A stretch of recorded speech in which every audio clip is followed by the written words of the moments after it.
मात्र 1 करोड़ से भी कम आबादी वाला देश, लेकिन इतनी ताकत की पूरा मिडिल ईस्ट कांपता है। जी हाँ, हम बात कर रहे हैं इजराइल की। इस छोटे से देश के पास ऐसे हथियार हैं जो किसी भी बड़े देश को टक्कर दे सकते हैं। तो चलिए जानते हैं इजराइल के 5 सबसे खतरनाक हथियार जिनसे दुश्मन खौफ खाते हैं। नंबर 1 पे है आयरन डोम, हवा में ही तबाही रोकने वाला सिस्टम। रॉकेट आए और आसमान में ही खत्म। आयरन डोम दुनिया का सबसे एडवांस्ड एयर डिफेंस सिस्टम है। जब कोई मिसाइल या रॉकेट इजराइल की सीमा की तरफ आता है तो आयरन डोम उसे 90% सफलता दर के साथ हवा में ही मार गिराता है। इसे राफेल एडवांस्ड डिफेंस सिस्टम्स ने तैयार किया है। ये दिन रात हर मौसम में एक साथ कई टारगेट्स को ट्रैक कर सकता है। फैक्ट, 2021 के हमलों के दौरान आयरन डोम ने 4000 में से 3000 प्लस मिसाइलें इंटरसेप्ट कर ली थी।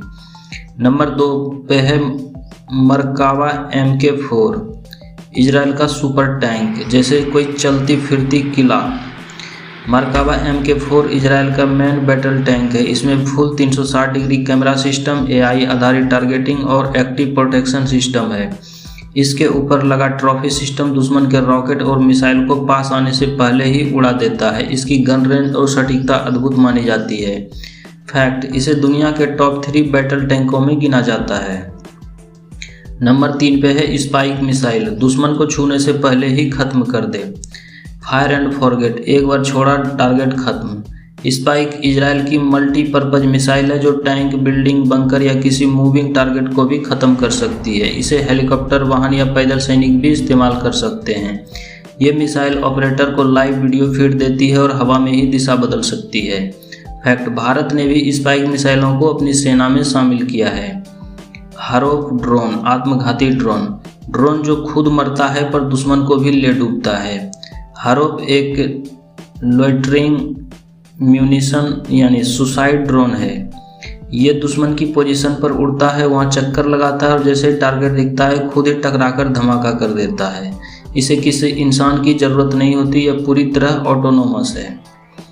फैक्ट, अजरबैजान और आर्मीनिया के युद्ध में हारोप ने कई टैंक और रडार सिस्टम तबाह किए थे।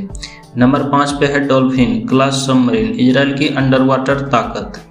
समंदर के नीचे से परमाणु हमला, यह जर्मन तकनीक से बनी इजरायली पनडुब्बी है जिसमें न्यूक्लियर मिसाइल ले जाने की क्षमता है। यह लंबे समय तक पानी के नीचे रह सकती है और कोई रडार इसे पकड़ नहीं पाता। इसे सेकंड स्ट्राइक कैपेबिलिटी का मुख्य हिस्सा माना जाता है, दुश्मन के पहले टैंक के बाद भी जवाबी हमला करने की ताकत। फैक्ट, माना जाता है कि इजराइल की न्यूक्लियर मिसाइलें इन्हीं सबमरीनों से लॉन्च हो सकती है।